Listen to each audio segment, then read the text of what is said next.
Alright everyone, welcome back to another video, and as you can see on screen I have week 1 and week 2 of this new program that I'm running, and you get a basic outline of how it's designed. So obviously week 1 wasn't a full week. I started midweek with that program, that's why them first 3 days are blank there, and I'm not going to be training Saturday of week 2. I'm recording this on the Friday of week 2 currently. Because I'm going out Friday night, so it might be a bit of a big session, hence probably not wise to train on Saturday, so I'm going to take 2 days rest and resume week 3 Monday.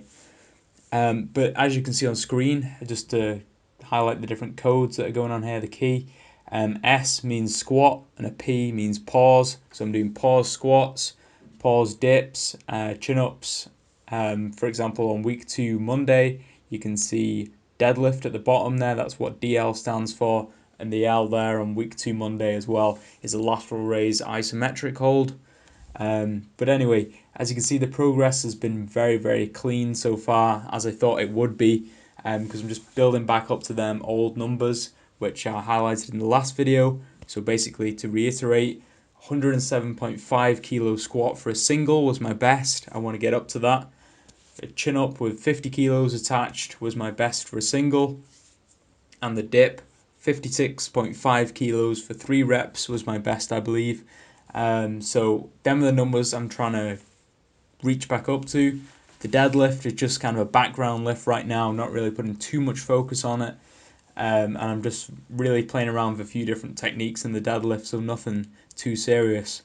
But basically how the program works is, if you take Thursday on week 1, I did a squat, 80 kilos, 1 rep. Then, because I felt comfortable with that, on Friday when I was doing my squats, I decided I'm going to go up to the top end of the rep range and do 3 reps. And then, because I felt comfortable with them 3 reps, on the Saturday, on the next day, week 1, I decided to up the weight a little bit, add 2.5 kilos on, and do a single, and so on and so forth. And this is how all the exercises are progressing. Now, obviously, the progress is very clean. Like I said, there's been no stalls so far. But as you'll probably see in week 3 and week 4, I'm going to be hitting the similar weight for multiple days probably. So just for an example, might not happen this way, probably won't. But if I get onto my 90 kilo squat on week 3 Monday, which is programmed in, and I do a single, and then on the Tuesday of week 3, I get 90 kilos on my back, and I think, you know what, I did that first rep, but I don't feel confident in going for a second rep, or I think it's going to be an absolute grind to get it. I'll just stick with a single again. And you know what, might even go in week 3 on the Tuesday, 90 kilos on my back, and think, actually this is way too heavy for today. I'm just going to stick at 80 kilos for single. So I can modify the training that way, alright? But I hope that makes sense. If there's any questions, then please comment down below. I'm not an expert in this type of training, it's just something I'm playing around with right now. And what I can say is I'm just regaining that skill element. The dip and the chin are coming back very fast. You know, really not far off that 2-plate chin, just around the corner, so I'll be hitting that in week 3. 2.5 plate dip, again, just around the corner, I'll be hitting that in week 3. So we're getting closer to them goals for the dip and chin. The squat is a bit further behind. Obviously, I'm trying to get to 107.5. I think I may have started the program a little lighter than necessary with the squat. So, but you know, I'll get back up that soon. 2-plate squat. You know, probably coming in week 4, I would imagine. Maybe even the end of week 3. But the main thing with the squats is that, as you can tell, or as some of you will notice, there's a major strength imbalance going on with me as a person, which is my upper body movements are far superior to my lower body movements. Very common for a lot of guys. I did a lot of bro training, you know, just training upper body, not really doing any on the legs at all for a few years. And this is what happens. You get this thing where you, in fact, by many people's standards, my chin-ups are in the elite category, and my dips are pretty damn good as well. If you factor in my body weight when I'm talking about elite strength standards and stuff, my dips are, you know, advanced intermediate, probably advanced level, to be honest, I would imagine. I've seen a few strength standards for dips, and I seem to stack up pretty well. If you factor in I'm only weighing 65, 66 kilos at the moment.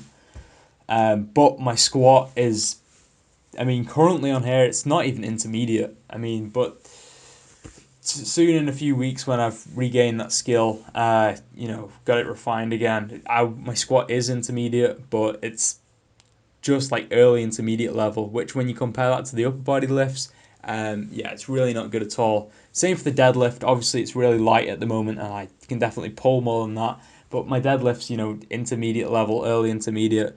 So what I have here, and the situation that some of you might have, is that your squat and your deadlift are a lot lower comparative to your upper body pressing and pulling movements.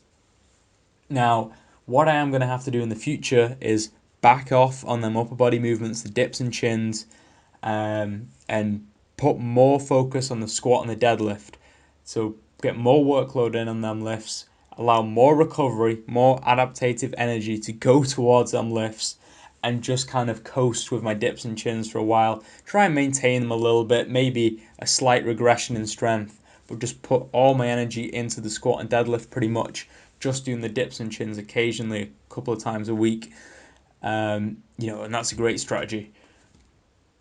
But anyway, for now, you know, I'm just going to get that dip and chin back up to where they were, and then I'll probably start implementing that by emphasizing the squat and deadlift more, backing off on the chins and dips.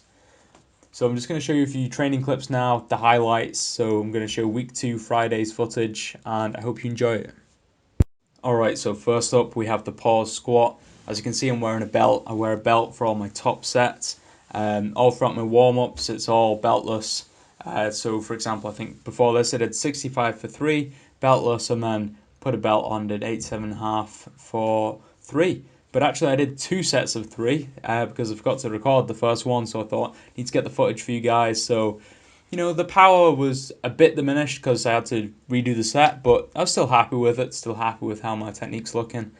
Still improvements to be made, but steps in the right direction. Gonna hit 90 next week and get that 2 plates soon. But anyway, here's the dip, the heaviest one this week, 49 kilos. And I was really happy with how this went. You know, as you can see, pause dips, a good solid pause there. Slight bit of grind going up, but I was never afraid I wasn't going to make the rep. So very happy with that. And here's the dead hang chin up. Very happy with that. As you can see, I'm shifting a bit more weight onto my left side, so I'm going to pay attention to that and try and make sure I end the position more even. So I'm going to focus on pulling slightly to the right side, and that should sort that out. I'm going to pay close attention to that in the warm-up sets. But anyways, you might have noticed I'm using this big kind of loading pin now. It just makes it so much easier to transition very quickly through your sets, so I highly recommend you get one. It's a lot easier than just putting plates on a dip belt. But anyway, I hope you enjoyed the video, and I'll catch you all next time.